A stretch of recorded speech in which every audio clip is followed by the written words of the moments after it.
નમસ્કાર, ગ્રીટિંગ્સ. ડેટલાઇન ગુજરાતમાં આપકા સ્વાગત है. Welcome to Dateline Gujarat. આપ સૌનું સ્વાગત છે ડેટલાઇન ગુજરાતમાં.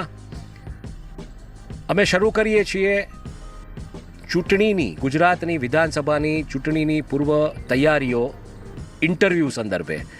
એટલે એક પછી એક જે દિગ્ગજો હશે, જે ચૂંટણી લડી રહ્યા હશે, જે નેતાઓ હશે, ઉમેદવારો હશે, એમને અમે पहुंचवानो प्रयत्न करशूँ, एमनी साथे बात करवानो प्रयत्न करशूँ, उनके साथ बात करेंगे, उन तक पहुँचेंगे. गुजरात की ये मान लीजिए विधानसभा की जो चुनाव होने वाले हैं साल 2022 में, हालांकि अभी तक डेट डिक्लेयर नहीं हुई है, तो ये उसी का एक प्रकल्प है. This is a beginning of the Gujarat 2022 election polls. The dates have not been announced, but we will bring one after the another candidates, leaders whose name will come out. Yet the dates are not declared. But this is the mark, this is the beginning. We kick off this season, and the first interview to be done is the most name in kind of discussions and debate, not from recent times, but since probably more than 3 seasons of polling election. करीबन 15 साल से 3 term से जो नाम हम सुनते आए, जहाँ जिस नाम के साथ कहीं ना कहीं राजकारण जो होता है, उसकी जो धरातल है, उसकी कहीं ना कहीं चर्चाएं जुड़ी हुई है गुजरात में. और जब राजकोट और सौराष्ट्र की बात करें तो हम पहला जो एक इंटरव्यू किक ऑफ कर रहे हैं, वो कर रहे हैं हम ऐसे आदमी के साथ जिनका नाम 3 टर्म से राजनीति के साथ जुड़ा हुआ है. और वो नाम है, मैं बोलूँगा अपने camera person mister Prateek Limani को वो दिखाए, mister Indranil Rajyaguru. Mister Indranil Rajyaguru, welcome to Dateline Gujarat. पहला इंटरव्यू डेटलाइन गुजरात का. Okay, wish you all the best. Thank you. And Shankar भगवान का आपका जो मंदिर, आपकी जो जगह है, उसके पास जी विश पिया है इन्होंने जी जी जगत के कल्याण के लिए. 3 टर्म से आप एक पार्टी में जीत के आए, राजकोट 2 में से कांग्रेस पार्टी में. आपने ex chief minister Vijay Rupani के सामने राजकोट 69 में कंटेस्ट किया. हालांकि वो हार हुई आपकी, क्योंकि वो ऑलरेडी एक चीफ मिनिस्टर के सामने की लड़ाई थी. और जहाँ तक मुझे पता है, more than 1000 dignitaries at that time visited in 2017 Rajkot में आए थे. कांग्रेस के कैसे अनुभव रहे, और आज आप आम आदमी पार्टी की तरफ से बात कर रहे हैं. आज आप आम आदमी पार्टी में जुड़ चुके हैं ऑफिशियली. हालांकि एक स्टेट्समैन के तौर पे या एक पॉलिटिशियन के तौर पे कैसे, ये अभी क्लियर नहीं है. तो क्या अनुभव रहे आपके कांग्रेस में जो लड़े जिस तरीके से, और आम आदमी पार्टी में जो आपका जो थिंकिंग था, जो थॉट प्रोसेस थी कि क्यों आपको आम आदमी पार्टी में जाना चाहिए? तो पहले कांग्रेस के अनुभव और बाद में आम आदमी पार्टी की बात. देखिए, मैं रहा था एमएलए रहा था मैं कांग्रेस से 2012 में.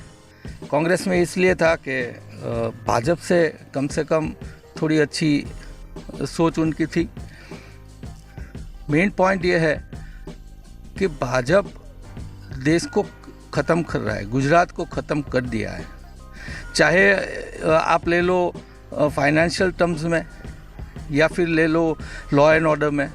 गुजरात को ख़त्म कर दिया. एक दबाव की नीति जो लोकशाही में नहीं होनी चाहिए, ऐसे सब काम भाजपा करती है. तो मेरा मंसूबा एक ही है कि ये भाजपा की सरकार नहीं चाहिए. तो मैं कांग्रेस में था.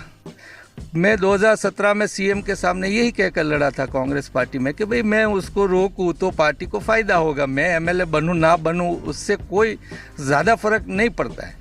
फ़र्क भाजपा नहीं होने पे पड़ेगा सबको. तो ये सोच के साथ में लड़ा था. लेकिन बाद में मुझे लगा कि कांग्रेस के थोड़े अंदरूनी कारण की वजह से वो भाजपा को नहीं हरा पाएंगे, और 27 साल से नहीं हरा पाए. And I know the reason, we would not get into it. तो मैं आम आदमी पार्टी में आया कि चलो कम से कम ये पार्टी है, और काम की नीति, लोगों की राजनीति काम की होती है, लोगों के काम की होती है. जहाँ पे भाजपा अपने काम की ही नीति रखता है, लोगों के काम की नहीं रखता है. तो ये पार्टी केजरीवाल सर का मुझे सोच अच्छा लगा. तो हमने मैं पार्टी ज्वाइन कर लिया. और मैं कभी तय नहीं करता मुझे क्या चाहिए. मुझे बस एक ही चाहिए कि भाजपा नहीं होनी चाहिए. भाजपा का दबाव आपके ऊपर, हालांकि एक रोड शो था मोदी जी का राजकोट में, और आपके वहाँ पे पोस्टर लगे थे जो कि हटाए नहीं जा पाए थे. तो फिर भी आपको लगा कि दबाव था भाजपा का कहीं ना कहीं? देखिए, मैं एमएलए था उन दिनों, और ये लोकशाही में कोई भी बंदा विरोध के बैनर्स लगा सकते, चाहे वो बड़ा प्रधान भी हो, ये लोकशाही है।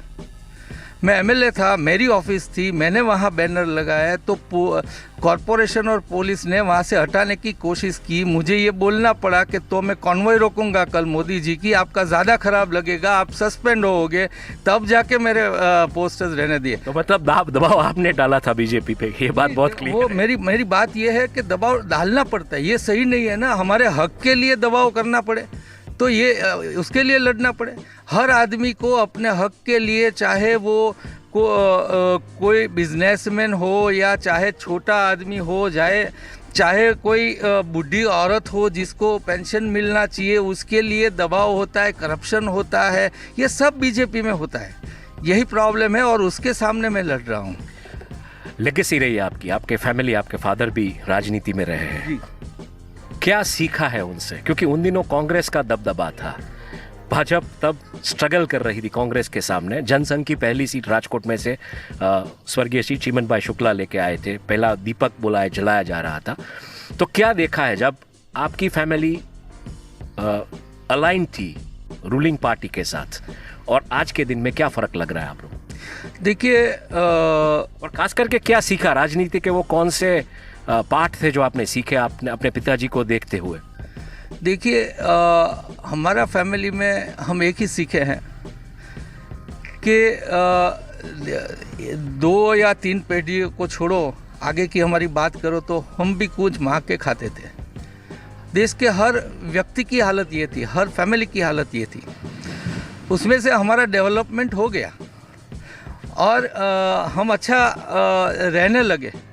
तो कम से कम हमारी फ़र्ज बनती है कि आम आदमी को भी सब सुविधाएं जो कम से कम जीने के लिए चाहिए, वो चाहे पानी हो, बिजली हो, या पढ़ने का हो, या डॉक्टरी का कुछ मामला हो, तो कम से कम इतना तो हर आदमी को मिलना चाहिए। तो उसके लिए लड़ो, अपने लिए नहीं। सब अपने लिए तो लड़ते हैं, हम अपने लिए नहीं लड़ते। ये हमारे पापा से मैंने सीखा है कि लोगों की लड़ाई लड़ो और उनकी सुविधा की लड़ाई लड़ो और बिन भ्रष्ट होकर लड़ो। आपके पास बहुत है, सारा है, आप सुख में हो, औरों को लाने की कोशिश करो। तो बिल्कुल ये जो एक पाठ आपने सीखा, पदार्थ पाठ अपने पिताजी से, कि लोगों के लिए लड़ना है, हमारे पास सुविधाएं हो चुकी, हम जी रहे हैं। हालांकि भारत में अगर देखने जाए तो आज़ादी के बाद जिस तरीके से देश ने प्रगति की है, जहाँ पे लोगों ने काम किया, तो एक प्रगति दिखी है। आज आपका जेनेसिस क्लियर है कि आम आदमी पार्टी में आप आम आदमी के लिए जाना चाहते हैं। व्हाट डू यू फील, क्या लग रहा है आपको, किस एरियाज में अभी तक काम होना बाकी है? हालांकि हर बार एक बात आती है कि 70 इयर्स कांग्रेस का जो शासन रहा है उसमें कुछ काम नहीं हुआ है। आप कांग्रेस में भी रह चुके हैं, तो क्या डिफरेंस लग रहा है? जैसे आपने बोला कि कांग्रेस थोड़ी बीजेपी से बेहतर थी, आपको लगा जैसे, और अब आपको लग रहा है कि आम आदमी पार्टी जो लोगों के काम करना चाहती है, छोटे लोगों को जोड़ना चाहती है। तो बेसिक डिफरेंस अगर आप देखने जाए तो क्या लग रहा है, कौन से काम अभी बाकी है जो आपको करने पड़ेंगे? आम आदमी पार्टी का जो एजेंडा है उसको देखते हुए, फ्री शिक्षा है, जो फ्री हेल्थ की बात है, फ्री इलेक्ट्रिसिटी की बात है, और किसानों के लिए भी है। जिस तरीके से अरविंद केजरीवाल ने टाउन हॉल्स किए, रैली की द्वारका में, तो क्या लग रहा है अभी आम आदमी के लिए क्या करना बाकी है इस देश में? सबसे बड़ी बात और सबसे ज़्यादा परेशान, चाहे वो बिजनेसमैन हो, चाहे वो छोटा सा वर्कर हो, चाहे वो किसी भी सोसाइटी के पार्ट से आता हो, सबसे बड़ी प्रॉब्लम जो है वो भ्रष्टाचार है। और केजरीवाल जी पहला ऐसा पक्ष बनाया कि जो भ्रष्टाचार के सामने लड़ रहा है। ये सबसे डिफरेंस वाली, और भ्रष्टाचार जब मिट जाता है तो जैसे डेवलप्ड कंट्रीज़ में जैसे विकास होता है, देखो हमारा कुछ हुआ ही नहीं ऐसा हम नहीं बोल रहे, लेकिन हम हर दिन, हर घड़ी, हर साल नए पैसे सरकार को देते हैं। उनका जिस तरीके से, एक सोच से जो डेवलपमेंट होना चाहिए उस प्रकार से होता नहीं है। जैसे कि मनमोहन सिंह आए तो आपको देखा कि थोड़ा डिफरेंस आया। केजरीवाल जी दिल्ली में आए आपको डिफरेंस देखा, भ्रष्टाचार के सामने लड़े, जो प्रायोरिटी दी कि छोटे लोगों को, कि उनकी मिनिमम ज़रूरत को। तो ये सब फ़र्क पड़ता है आदमी से। और आज केजरीवाल जी एक ही ऐसा बंदे हैं जो ये भारत की राजनीति को नया मोड़ दे रहे हैं, ना केवल काम कर रहे हैं, लेकिन आज भाजपा को भी स्कूल की बात करनी पड़ रही है। 27 साल में इतनी गंदी हालत करके स्कूलों की रखी है, इतनी स्कूलें बंद किए, और वही लोग को ये बात करनी पड़ रही है। उससे बड़ी तो कोई जीत केजरीवाल जी की और आम आदमी पार्टी की हो ही नहीं सकती है। मतलब आपको लग रहा है कि करप्शन फ्री पॉलिटिक्स की जो बात है, तो कहीं ना कहीं अगर देखने जाए तो पिछले सालों में भी अगर देखा जाए तो पिछले सालों में कॉमनवेल्थ गेम्स के जो करप्शन हुए या टेलीकॉम स्कैम को लेके जो करप्शन है, उसमें कोर्ट ट्रायल्स हुई है, लोगों को सज़ा हुई है। हालांकि बाद में कहा गया कि ये करप्शन था ही नहीं। चाहे आप कोल स्कैम ले लीजिए, तो लोगों के ऊपर ट्रायल हुए, ऐसा नहीं है कि बिल्कुल उनको स्काउट फ्री कर दिया गया है। आप आम आदमी पार्टी के नेताओं के सामने भी आज करप्शन के चार्जेस है। बीजेपी में भी जिस तरीके से नेताओं को सडनली निकाला गया है, तो कहीं ना कहीं उनके भी करप्शन के मामले की बात आ रहा है, कि हालांकि वो पब्लिक डोमेन में नहीं है और उसका प्रूव करना मुश्किल है। बट एक बात है, तो आपको लग रहा है कि गुजरात का जो चुनाव इस बार 2022 का होगा, वो उसका मुद्दा करप्शन का रहेगा? देखिए, बात ऐसी है, कुछ फ़र्क ये है कि और पार्टियों में करप्शन, अगर कांग्रेस के टाइम में करप्शन नहीं चलता आता तो भाजपा क्यों आती, और भाजपा के टाइम में करप्शन नहीं चलता तो आज करप्शन की बात क्यों होती? तो इसका मतलब दोनों पार्टी करप्शन तो करती ही थी। और सबसे बड़ा कि चलो सजा हुई, आप बोल रहे हैं, किसी ना किसी को हुई होगी, 2-4 तो कब होती है? जब वो पब्लिकली इशू बन जाए, उसको जोर शोर से लोग उठाए, बाद में अभी हमको करना पड़ेगा। जुडिशियल प्रेशर रहता है, जुडिशियल भी रहता है, पब्लिक का भी उससे पब्लिक का रहता है, तब जाके ये लोग कांग्रेस और भाजपा करते हैं। केजरीवाल जी का फ़र्क यह है कि पंजाब में जैसे सरकार आई, और ना तो मीडिया को खबर थी, ना तो विपक्ष को खबर थी, ना तो कहीं से आवाज़ उठी थी, लेकिन जब वहाँ सीएम को पता चला पंजाब के, तब जाके उसके मिनिस्टर को, कैबिनेट मिनिस्टर, उसको उठा के फेंक दिया और बुलाया कि तुमने ऐसा किया है। उसने बोला नहीं, थोड़ा ही है, बहुत होता था, मैं थोड़ा कर रहा हूँ, तो थोड़ा भी नहीं चलेगा, और बाहर पुलिस थी और इसको पकड़ के जेल के अंदर कर दो। ये काम भ्रष्टाचार मिटाने के लिए हो रहा है। हालांकि एक बात आ रही है, भाजपा ने जिस तरीके से अपने पिछले कुछ महीनों में जो मंत्री सस्पेंड किए, पूरी कैबिनेट सस्पेंड की है, किसी को पक्ष से सस्पेंड नहीं किया है। इंटरेस्टिंग मुद्दा ये है, उनको पद से निकाला गया है, तो कहीं ना कहीं उनके भी करप्शन की बात आ रही है। हालांकि पब्लिक डोमेन में नहीं है, प्रूव करना पॉसिबल नहीं है। तो आपको लगता है कि बीजेपी बोलेगी कि हमने भी इन लोगों को निकाल दिया है, कहीं ना कहीं जब हमें ऐसी भनक लगी, जैसे आपने बोला, केजरीवाल जी ने बोला कि अगर थोड़ा भी हो रहा था तो निकाल दिया, तो आपको लग रहा है कि बीजेपी शायद पब्लिक प्लेटफॉर्म पे आके, या आम आदमी पार्टी उन्हें मजबूर करेगी ये बोलने के लिए कि हमने भी हमारे नेताओं को पदभ्रष्ट किया, और शायद करप्शन इस इलेक्शन का, क्योंकि इस बार राम मंदिर बन चुका है, 370 हट चुका है कश्मीर से, तो मुद्दा अगर देखने जाए गुजरात की राजनीति में जो मुद्दा होना चाहिए वो है नहीं, तो आपको लग रहा है कि करप्शन मुद्दा बनेगा इस बार गुजरात की राजनीति में? देखिए, करप्शन हमेशा लोगों के मन में एक मुद्दा रहना चाहिए। पहली तो बात लोगों से मैं ये कहना चाहता हूँ। दूसरी बात कि जिनको हटाया गया, भाजपा दिखाना चाहती है कि भाजपा करप्शन नहीं करती। इन रियलिटी तो सब जानते हैं कि एक के को बिठाया है गांधीनगर में, वही सरकार चलाता है। यहाँ कौन सीएम है, कौन मंत्री है, कौन करप्शन कर सकता है? बिना बताए पाटिल भी कुछ नहीं कर सकता है, सीएम भी कुछ नहीं कर सकता है। और यहाँ पाटिल की एफिशिएंसी क्या थी कि वो सबसे दबंगगिरी से दबाव का पॉलिटिक्स कर सकता है, सबसे ज़्यादा धमका के पैसा इकट्ठा कर सकता है, सबसे बड़ा करप्शन कर सकता है। वो तो भाजपा में प्लस पॉइंट गिने जाते हैं कि चलो यार ये बेहतरीन आदमी है। अच्छा, मतलब आप ये इल्जाम लगा रहे हैं कि भाजपा में करप्शन इज अ मेरिट? नहीं, जो सबसे अच्छा कर सके वो मेरिट है, और उससे भी ज़्यादा भाजपा खुद ही करप्शन कर रही है। भाजपा खुद ही शराब यहाँ बेच रही है। तो नो करने के सब काम वो कर रही है और दिखावे के लिए कि जो बैठे हैं ऊपर उनको कुछ पता नहीं है। मेरे भाई साहब, लोगों को ये समझना चाहिए कि अगर नहीं चाहते, अगर केजरीवाल जी नहीं चाहते तो पंजाब में वो मिनिस्टर नहीं निकाला जा सकता था। और यहाँ गुजरात को सबको बदला, क्यों बदला? अभी तक बोले नहीं। वो तो यही, तो आम आदमी पार्टी जोर डालेगी बीजेपी के बोलने के लिए कि क्यों बदल दिया गया है? ये प्रूव करने के लिए, सिर्फ प्रूव करने के लिए कि देखो वो करप्टेड थे, हम नहीं है। और उनके इल्ज़ाम नहीं लगाया, क्योंकि वो इल्ज़ाम लगाएंगे तो वो बोलेंगे कि भाई हमने कहाँ किया या पार्टी ने किया है। तो ये मामला है।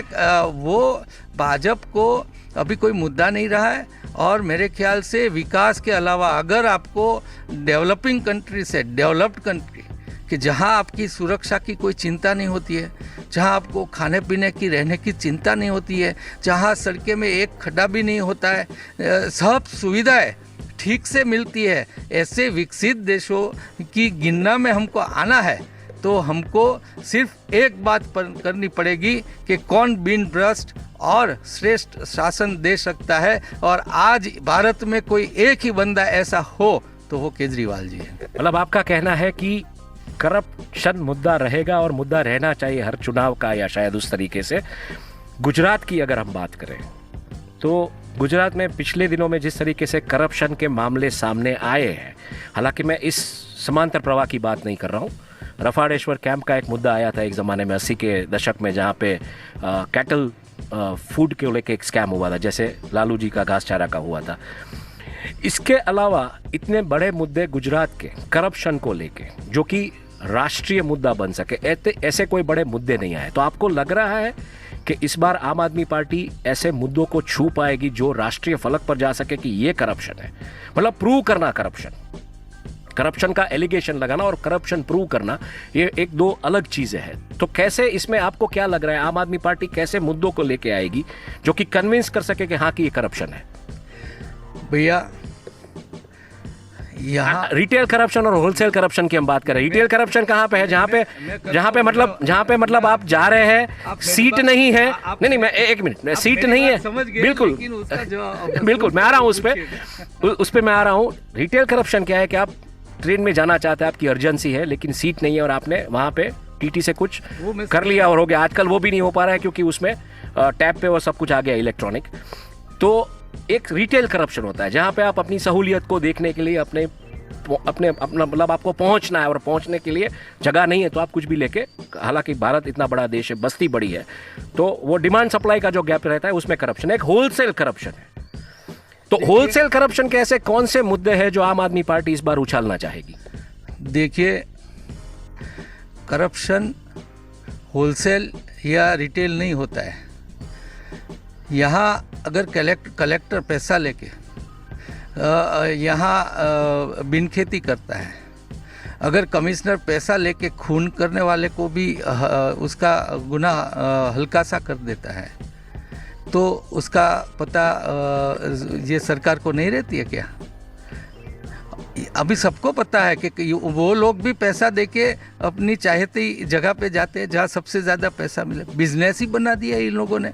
तो उसमें और करप्शन क्या है उसको प्रूव करो। क्या, कैसे? करप्शन ऐसा होता है कि जो प्रूव नहीं हो सकता, उसको करप्शन कहते हैं, क्योंकि वो ऑन पेपर नहीं करते, वो स्मार्ट लोग हैं। करप्शन कैसे होता है? 10 लाख करोड़ रुपये ये इंडस्ट्री, जो बड़े बड़े बिजनेसमैन है इंडिया के, गिने चुने, उन लोगों के 10 लाख करोड़ रुपए माफ कर दिए। आप समझो तो सही, वैसे ही कोई सरकार करती है। गुजराती आया ना कल दूसरे रैंक पे, आपको खुश होना चाहिए। गुजरात की आप हो, एक गुजराती 10 लाख करोड़ माफ किया तो दूसरे रैंक पे है आज। तो उससे लोगों का क्या है? कोई गुजराती गांधी जी और सरदार हो तो हम खुश हो। समझ गया। कोई एरा गेरा, अगर दाऊद गुजरात का होता तो क्या हम ये बोलते कि वो हमारा दाऊद है? उसके ऊपर कोई दूसरी राय और बहस नहीं हो सकती। ये पैसे वाले बन गया गुजराती, लेकिन किस तरह हुआ? टाटा की तरह हुआ या रिलायंस की तरह हुआ? लोगों को लूट के बना या कमा के सोच से और सबको नौकरियां देने के बाद बना? ये बहुत बड़ा मुद्दा है। और यहाँ जो भी हो रहा है, देखिए वो ये सरकार उनके पैसे माफ़ कर रही है, उसका उसमें भ्रष्टाचार है। और इलेक्शन में सबको पता है ये एमएलएस कहाँ से खरीदे जा सकते हैं अगर भ्रष्टाचार नहीं होता है बीजेपी में। तो ये कोई पूर्वार थोड़ी हो सकता है उनकी करनी से। इलेक्शन में इतने पैसे आप भी जानते होंगे कि मीडिया को ले लेते हैं, उनको ले लेते, सबको खरीद लेते हैं, कोई दबाव में लाके भी उसका सौदा करते हैं। तो ये सब हो रहा है, उसका मतलब है कि गुड गवर्नेंस लेन देन है रिटेल या होलसेल सब जगह पे है। ठीक है। इंद्रनील जी ने एक्सेप्ट किया है कि करप्शन मुद्दा बन सकता है। अब जैसे मैंने बताया आपको कि गुजरात में करप्शन को लेकर इतने बड़े मामले नहीं हुए हैं, हालांकि रिट पिटिशंस हुई है हाई कोर्ट में कई मुद्दों को लेके, बट होलसेल करप्शन की बात है जहां तक, वहां तक ये बात हो नहीं पाई। अब हम बात करेंगे कि इनकी स्ट्रैटेजी क्या रहेगी लोगों तक पहुंचने की, क्योंकि जिस तरीके से मैं गांव घुमा हूं, शहर घुमा हूं, मुझे मतदाता दिख रहे हैं, कार्यकर्ता नहीं दिख रहे। सबसे पहला सवाल इंद्रनील जी, मतदाता दिख रहे हैं, कार्यकर्ता कहीं नहीं दिख रहा है। आम आदमी पार्टी की अगर हम बात करें तो आपके टाउन हॉल्स देखे मैंने केजरीवाल जी के। लकीली मैं एक ऐसा बंदा हूं जिसने 2007 में जब नरेंद्र मोदी जी ने पहली सभा एड्रेस की थी द्वारका में 2007 के इलेक्शंस की, तब मैं वहां पे था। और इस बार मेरा लकीली द्वारका जाना हुआ और केजरीवाल जी की पहली किसान रैली द्वारका से, बहुत फर्क था, जमीन आसमान का फर्क था जिस तरीके से उन्होंने घोषणाएं की। तो मतदाता मुझे वहां पे बहुत दिखे, लेकिन कार्यकर्ता तो क्या लग रहा है किस तरीके से पूरा ये चेंज होगा? क्योंकि मैं ये सवाल क्यों अहम है, बीजेपी के पास आज अगर आप 5-5.5 करोड़ की वोट बैंक ले लीजिए गुजरात की, तो उसमें से 1.25 से 1.5 करोड़ कार्यकर्ता है जो कि उनकी कमिटेड वोट बैंक है, यानी कि 30%, 33% उनके पास कमिटेड वोटर्स है। पावर में रहने के लिए उनका जो एवरेज रहा है, अगर हम बात करें 1995 से लेके 2017 तक, तो 47% एवरेज रहा है। हालांकि चेंज हुआ है 40, 42, 44 एंड 49। तो एक 47% की एवरेज वोट बैंक है, कांग्रेस की 40% के 7% का डिफरेंस है। ये 7% के डिफरेंस में आम आदमी पार्टी कैसे अपनी धौंस लगाएगी, कैसे मतदाताओं को पोलिंग बूथ तक ले जाएगी? पोलिंग बूथ मैनेजमेंट भी सबसे बड़ा अगर देखें तो आयाम है भारतीय जनता पार्टी का। ये सब उनके पास दिल्ली में भी था। हम दिल्ली में नए थे, पार्टी बनाई केजरीवाल जी ने, 1 साल में सरकार भी बनाई। पूरे भारत में 1 साल में कोई बंदे ने पार्टी बना के सरकार बनाई हो तो वो केजरीवाल जी है। और यहाँ आप बोल रहे हैं कि लोग जो हमारे साथ जुड़ गए, तो वोट तो लोग देने वाले हैं। और आपको किसने बोला हमारे पास कार्यकर्ता नहीं है? हमने उसका भी सम्मेलन रखा था। और जब लोग ही हमारे साथ है तो उसमें वो कार्यकर्ता भी बनते जा रहे हैं। हमको रोकने पड़ते हैं, भाजपा और कांग्रेस को ढूंढने जाने पड़ते हैं लोग इकट्ठा करने के लिए उनको कार्यकर्ता। यहाँ लोग ही आते हैं और वो कार्यकर्ता बन जाते हैं।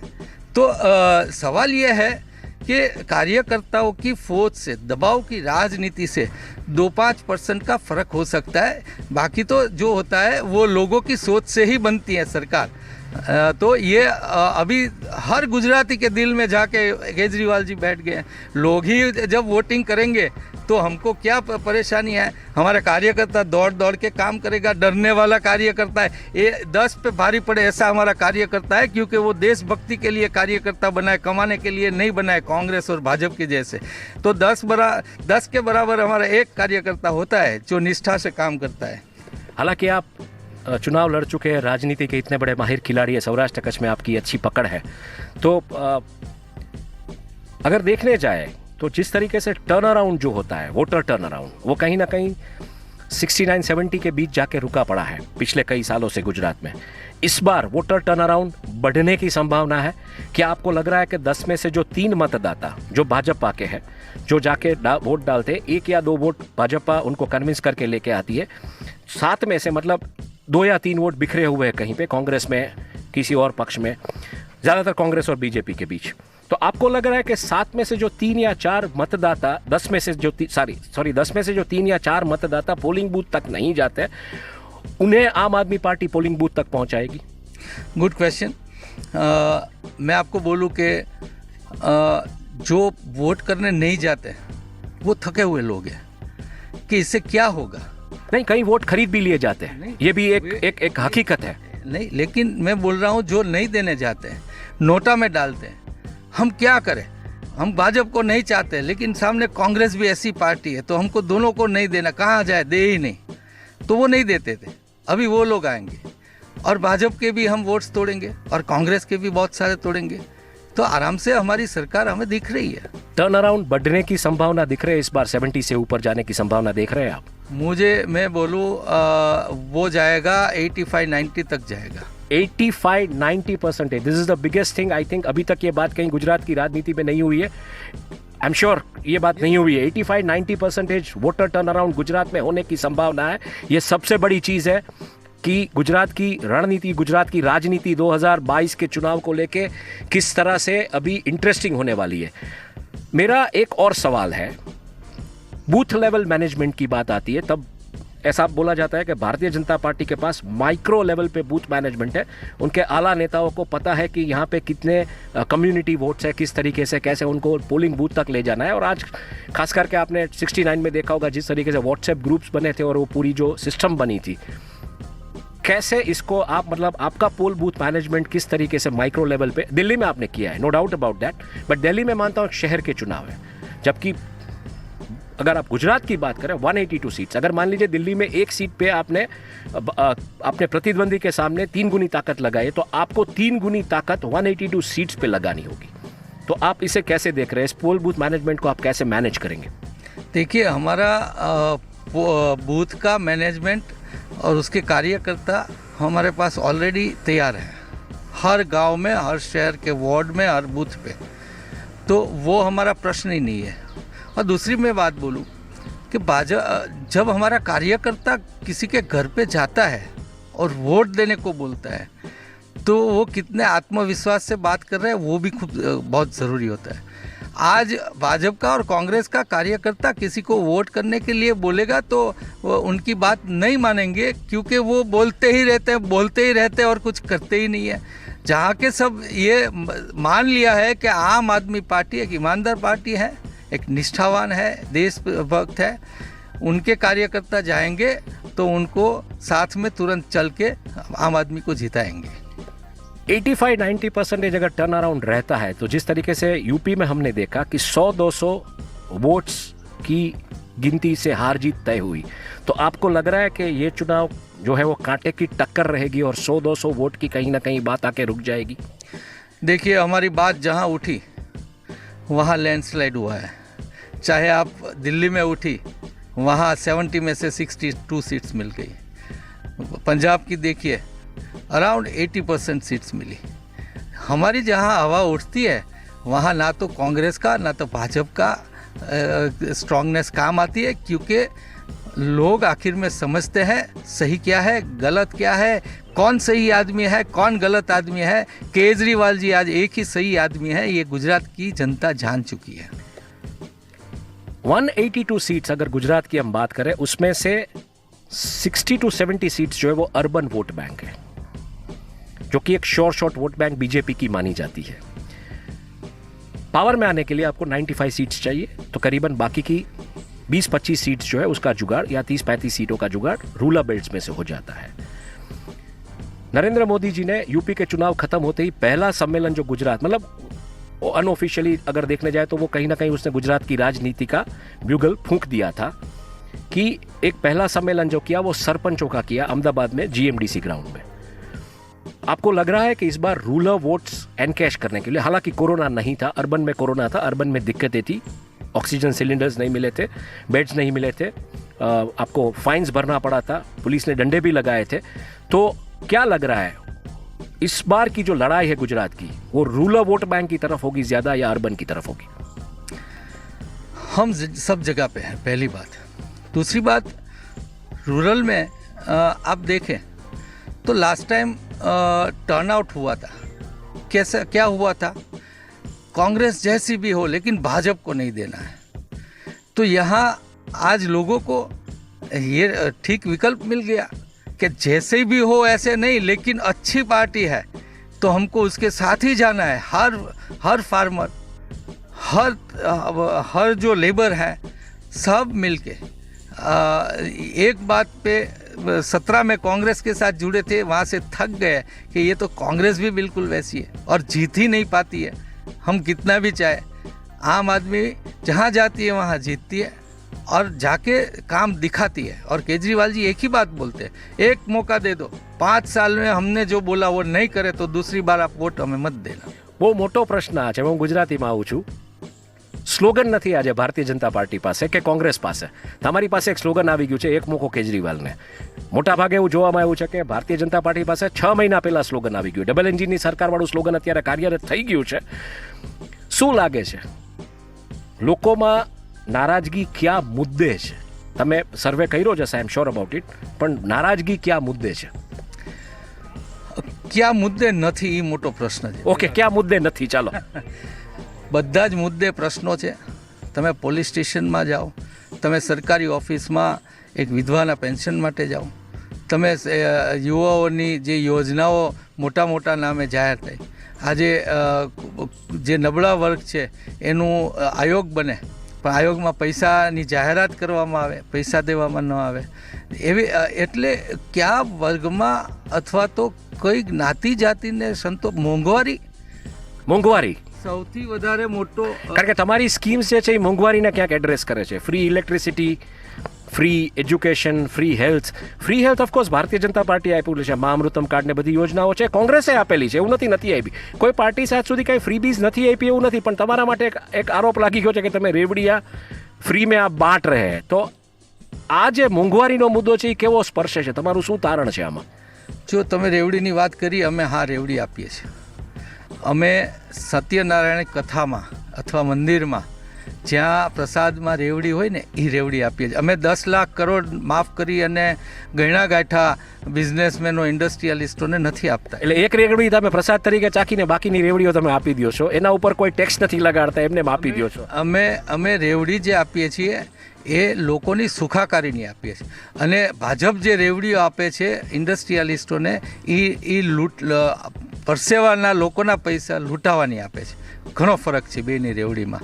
અને બીજું કહીએ કે તમે રેવડી આપીને એમ નથી કહેતા કે મંદિરમાં આટલો ચડાવો જ પડશે તો આ રેવડી મળશે. નહીં, અમે ચડાવો તો સરકાર લઈ જ લેતી હોય છે. ઓકે, અમે તો જે તમે ચડાવો કરો છો એનો સૌથી વધારે સદુપયોગ કરીએ છીએ. અમે તમને હું કહું, આ મોંઘવારીમાં મને એક કહો તો કે માણસને હવે વીજળી ફરજિયાત થઈ ગઈ કે નહીં? તમે હોસ્પિટલનું ભાજપ આપે જેમ કહો છો, પણ કેજરીવાલ સાહેબે એવું કીધું છે કે સંપૂર્ણ ફ્રી. એટલે હું એમ માનું છું, મેં કોંગ્રેસના દિવસો જોયા છે, કોંગ્રેસે ફ્રીબીઝ આપી છે, ભાજપ પણ આપે છે ને તમે પણ આપો છો. કોઈ નથી આપતું એવું નથી. એક જે પોલિસી સ્કીમ્સ હોય છે ગવર્મેન્ટની અને સ્પેન્ડિંગ થાય છે. એ તો આપણે કઈ વાત, મારી વાત એ છે કે એમાં ફરક છે. અમે જે આપીએ છીએ, અમે એ ચાહે 1 રૂપિયાથી લઈ અને કરોડનો હોય કે ગમે હોય, વ્યક્તિની જીવનથી અગત્યતા કાંઈ સરકારના પૈસા ન હોઈ શકે. એટલે અમે સંપૂર્ણ ફ્રી આપીએ છીએ. શિક્ષણ એ રાષ્ટ્રનું ડેવલપમેન્ટ માટે સૌથી મહત્ત્વનું પાસું છે. આજે ગરીબ માણસ છે, એને અહીંયા રાજકોટની ગણીએ તો SNK સ્કૂલમાં ભણવા ન મળે. હવે એને સરકારી સ્કૂલમાં જઈને ત્યાંની હાલત ખરાબ છે. દિલ્હીની તમે પત્રકારો અહીંથી ગયા હતા, એમને પૂછજો દિલ્હીની. હું નહોતો ગયો, આઈ એમ સોરી, હું દિલ્હી રહ્યો છું એટલે મેં જોયેલું, હું નથી ગયો એમાં ક્યાંય. એટલે I don't be on those freebies trips. એટલે તમને કહી દઉં કે ત્યાં અહીંથી ગયા હતા બધાએ, અને અહીં લખ્યું તો એ લોકોને ભાજપવાળાએ દંડે કર્યા, જુદી વાત છે. પણ ત્યાં રાજકોટની SNK સ્કૂલ છે એ સારામાં સારી ગણાય, એના કરતાં પણ સરકારી સ્કૂલો ત્યાંની સારી છે એવું પત્રકારો જોઈને આવ્યા. એનો મતલબ એ થાય કે નાનામાં નાનો ગરીબ માણસ હોય એનું બાળક પણ શ્રેષ્ઠ શિક્ષણ મેળવે, એમાં આ ભારતનો વિકાસ સમાયેલો છે. અને એજ્યુકેશનમાં પ્રોગ્રેસ છે, એ વાત સાથે હું સહેમત છું. પણ એજ્યુકેશનની સાથે સૌથી મોટી જોબ ઓપોર્ચ્યુનિટીઝની વાત છે. જોબ ઓપોर्चुनिटीज कैसे देखते हैं आप एजुकेशन के बाद? जो ओवरऑल पहला हिंदी में बोल सकते हैं बिल्कुल. पहली बात तो ये है कि ओवरऑल डेवलपमेंट के लिए जो प्राथमिकता है, हाँ, सबसे पहली चीज़ तो ये है कि आपको मिनिमम ज़रूरत तो आम आदमी की पूरी करनी चाहिए. तो हम वही देते, बिजली देते, पानी देते, स्कूल देते, और कॉन्स्टिट्यूशन में जिसको लिखा गया है बेसिक नीड्स, तो वही हम दे रहे हैं. और बाकी का डेवलपमेंट जो है वो तो डेवलपमेंट तो होना ही है, क्योंकि इसमें पूरा सारा पैसा नहीं जाता है। ये सब तो हम जो दे रहे हैं वो तो भाजपा का भ्रष्टाचार बंद करेंगे तो उसमें से हो जाएगा ये सब। Biggest question. Now I come in English. I wanted to answer this in English. There has been a application in Election Commission of India that why Aam Aadmi Party should not be banned or why their recognition should not be de-recognized, because they have made comments of asking government servants to join BJP. So some bureaucrat from Karnataka has filed this application citing a press conference of Rajkot. What is it that you sense why this has happened? See, now they are very much worried. If they miss out Gujarat, they are missing a lot. So I believe that they are on it. So who is worried? Politicians or bureaucrats? You know that. No, I want you to answer that. Everyone knows that. So No, but still, who is worried? Politicians or bureaucrats, or the nexus of politicians and bureaucrats? whoever are culprits and whoever are more into game of power than more into development. Game of power and corruption, you mean to say? Yes, they are worried. Whoever they are, they may also understand, please. So my point was, if you don't disturb me in between. No, I won't. But I want to keep interaction live, so I'm just interacting. My point is that so now they are coming on the last verge. See, their things are not working in Gujarat, and that has happened after 27 years first time. That other than BJP party is getting on BJP, whereas till now they were always getting on other parties like Congress. So now what they can do more? So they want that they should not get symbol. No, even Arvind Kejriwal challenges from the stage. He says in Hindi कि जब हमको लोग पूछते हैं कि आप इतना जब डिक्लेयर करते तो आप पैसा लाएंगे कहाँ से, तो ही सेज कि जो लोग ने मतलब करप्शन किया है, चाहे नेता हो या अधिकारी हो, उनको हम उनके लिए कानून लाएंगे, उनके सामने सजा करेंगे और वही पैसा हम लगाएंगे. So do you feel this has shaken the bureaucrats also, that the corrupt bureaucrats are worried that if this party comes into the power, there will be some action against them? Because at the end of the day, they are also government servants. See, this is very important point. We are fighting against corruption. And all those peoples, all in the system are corrupted, I won't say that. But all those peoples who are highly corrupted and are into the BJP corruption system are naturally worried. And let me tell you, this has also been managed from Gandhinagar, who runs the and he was ex-IAS bureaucrat. It has been managed from there. This many people don't come out themselves. With probably maximum history of extensions in the government of India anywhere, I suppose. But any which ways, 10 lakh नौकरियों की बात की अरविंद केजरीवाल जी ने 5 साल के अंदर, और उन्होंने ये भी बोला है कि जो पर्चे लीक हुए वो पर्चे हम अगर हम सत्ता में आते तो दिसंबर में हम एग्जाम करेंगे, दिसंबर में हम अगर सत्ता में आते तो जनवरी में हम एग्जाम करेंगे, फरवरी में ऑर्डर्स देके. लग रहा है कि ये हो पाएगा?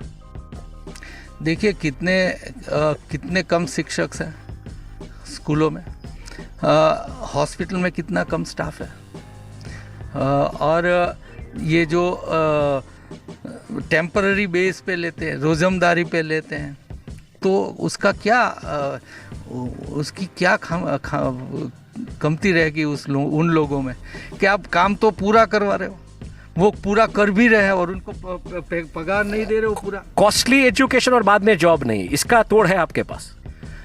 देखो, ओवरऑल डेवलपमेंट जब होता है, पहले तो कॉस्टली एजुकेशन हम निकाल रहे हैं, ठीक है, और बाद में ओवरऑल जब बनता है एटमॉस्फेयर और हमारी इकोनॉमिक्स ऊपर उठती है तो अपने आप जॉब्स क्रिएट हो जाते हैं. और उसमें हम 10 लाख सरकारी नौकरियों की बात की है, और वो हम किस तरह से देने की, वो प्लानिंग के साथ की है. केजरीवाल जी बोलते हैं वो सोच समझ के प्लानिंग आंकड़ों के साथ, वो IFS है, पढ़े लिखे, इनकम टैक्स से रिजाइन करके आए हुए जानते. मैं यहाँ पे रोकना चाहूँगा कि आपको इस मुद्दे को लेके, क्योंकि मैं जब द्वारका में था तो मैं वहाँ से बाहर निकला, हालांकि मैं बोल रहा हूँ आपके मतदाता दिख रहा है, आपके कार्यकर्ता नहीं दिख रहा है. एक आदमी माणावदर से आए थे, वो दूसरे 12 लोगों को समझा रहे थे यही मुद्दे पे कि ये इनकम टैक्स ऑफिसर है, अगर ये बोल रहा है कि पैसा वापस लाएगा तो उसको पता है कहाँ पे पैसा पड़ा हुआ है। तो मुझे लगा कहीं ना कहीं वही बात आ जाती है मोदी वर्जन 2, जैसे बोला गया था कि ब्लैक मनी आएगा भारत में। अब आया नहीं आया ये तो सब मतलब जिस तरीके से एक्शन हो रहा है अभी, ईडीज रेड कर रही है, सब कुछ कर रही है, तो आपको लग रहा है कि इतना आसान होगा ये जो केसेस प्रूव करने का इनके सामने और पैसा वापस लाना? देखिए, करप्शन बंद हो जाए ना तब भी ज़्यादा पैसा बचता है। तो पहला तो हमने ये बोला है कि वी विल स्टॉप करप्शन। उसमें से भी जो पैसा आज तकरीबन मेरे हिसाब से 25 से 30% हमारा बजट का पैसा भ्रष्टाचार में या फ्री बीज के रूप में, रेवड़ी के रूप में इंडस्ट्रियलिस्ट को दिए जाते हैं, ऑफिसर्स करप्शन करते हैं और ये पॉलिटिशियंस करते हैं। वो 25 से 30% वो करप्शन बंद हो जाए तब भी जाके सब कुछ हो सकता है। वंडरफुल। मेरे कुछ 3 सवाल है, बाद में हम ये इंटरव्यू क्लोज कर रहे हैं। एक सवाल आखिरी है कि 3.5 लाख करोड़ का डेट है गुजरात गवर्नमेंट के ऊपर, उसमें जिस तरीके से अनाउंसमेंट केजरीवाल जी ने किए, खास करके किसानों के लिए 2 लाख रुपए का कर्ज ऋण माफ, एमएसपी पे मतलब प्रोक्योरमेंट करेंगे, 10 लाख नौकरियां, पेंशन महिलाओं को 1000 रुपए का, बाकी जो भी फ्रीबीज है, तो वो कैसे आप मैनेज करेंगे? क्योंकि स्टालिन का, ममता बनर्जी का, इन सबका आज ये स्टैंड रहा है कि स्टेट्स के पास फाइनेंशियल इंडिपेंडेंस नहीं रही है जीएसटी आने के बाद। तो ये 3.5 लाख करोड़ वाली बैड डेट बुक, उसके ऊपर आपके डिक्लेरेशंस, आपको लग रहा है गुजरात में फिर से बैड डेट बढ़ेगा गुजरात के स्टेट के ऊपर, या ये मैनेज हो पाएगा? क्योंकि सबसे बड़ी समस्या स्टेट की फाइनेंशियल इंडिपेंडेंस जीएसटी के बाद ना रहने की मुद्दा है।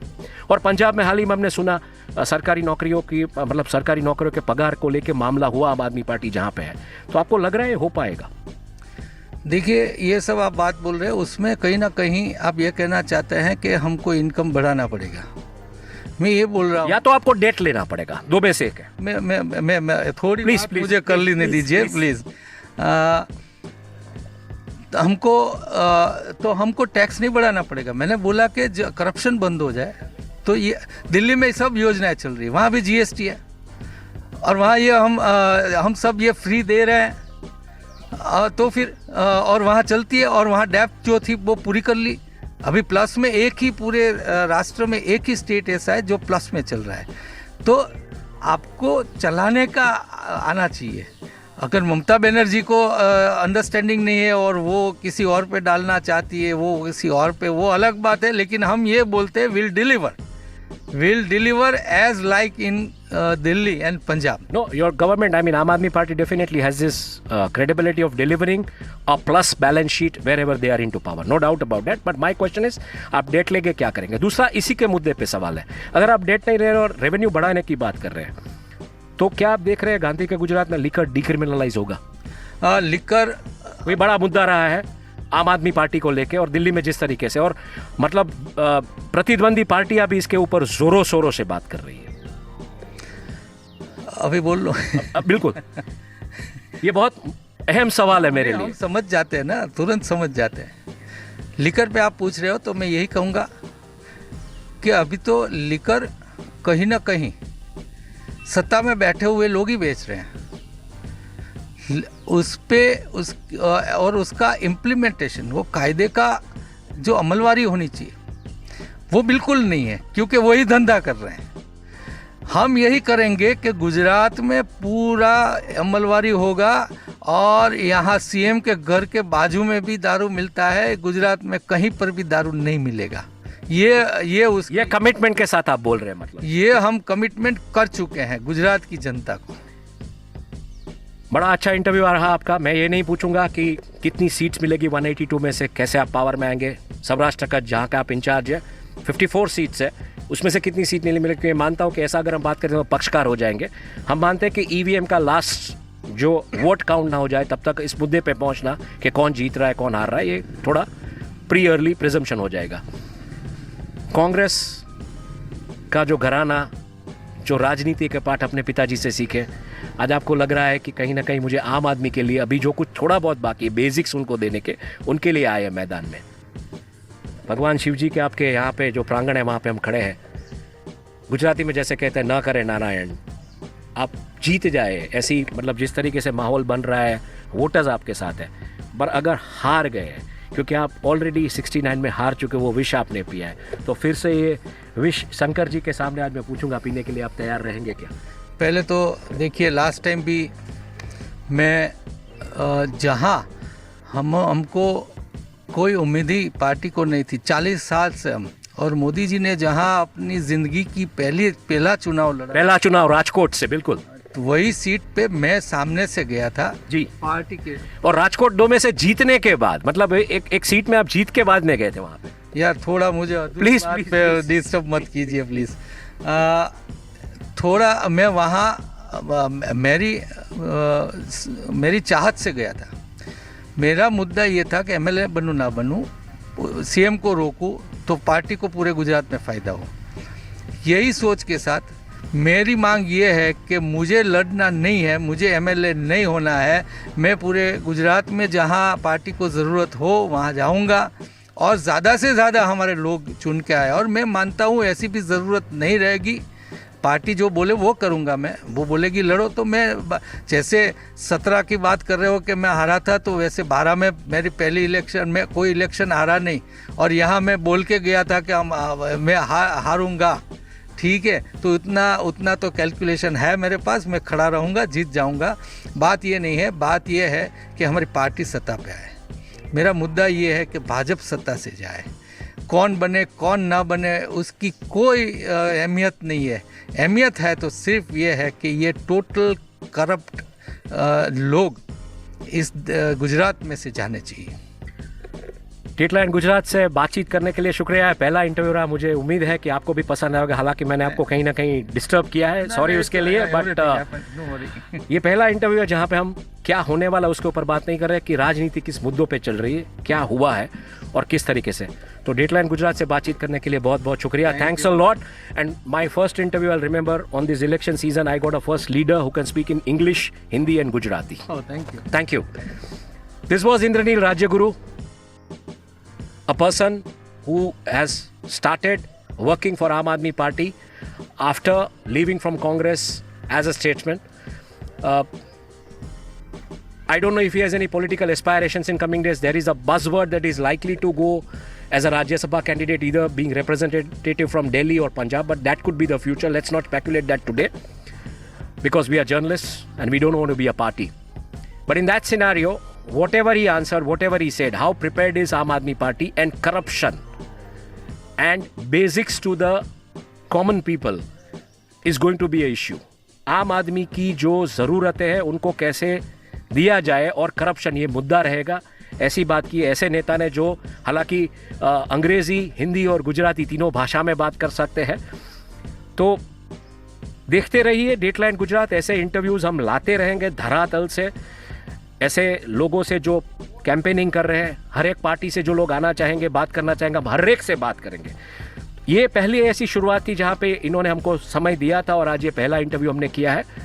लेकिन आने वाले दिनों में जुड़े रहिए, खास करके सौराष्ट्र कच्छ जो विस्तार है वहाँ से हम सौराष्ट्र कच्छ हर एक गुजरात की राजनीति में, in every political battle of Gujarat, Saurashtra is important. Saurashtra is like what UP is to India.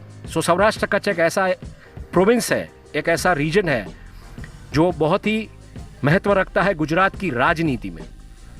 तो देखते रहिए, ऐसे ही इंटरव्यूज़ हम लाएंगे। बिल्कुल हम ये नहीं बताएंगे या ये नहीं बोलेंगे कि कौन जीत रहा है कौन हार रहा है, क्योंकि हम मानते हैं कि ईवीएम का जब तक लास्ट वोट काउंट ना हो जाए तब तक हम इस मुद्दे पे, इस नतीजे पे पहुंचे कि कौन जीत रहा है कौन हार रहा है, ये कहना शायद एक पक्षकार की भूमिका होगी, एक पत्रकार की भूमिका नहीं होगी। लेकिन धरातल पे क्या हो रहा है, नेता क्या सोच रहे हैं, लोग क्या सोच रहे हैं, ये सब बातें, everything from the epicentre of Gujarat politics, the Saurashtra Kutch region, will be brought to you by Dateline Gujarat in coming days. Thank you for watching us. Thank you Pratik Limani for doing the camera work. Thank you Speed Report for the production work and Alpha News for the production work. Thank you everybody.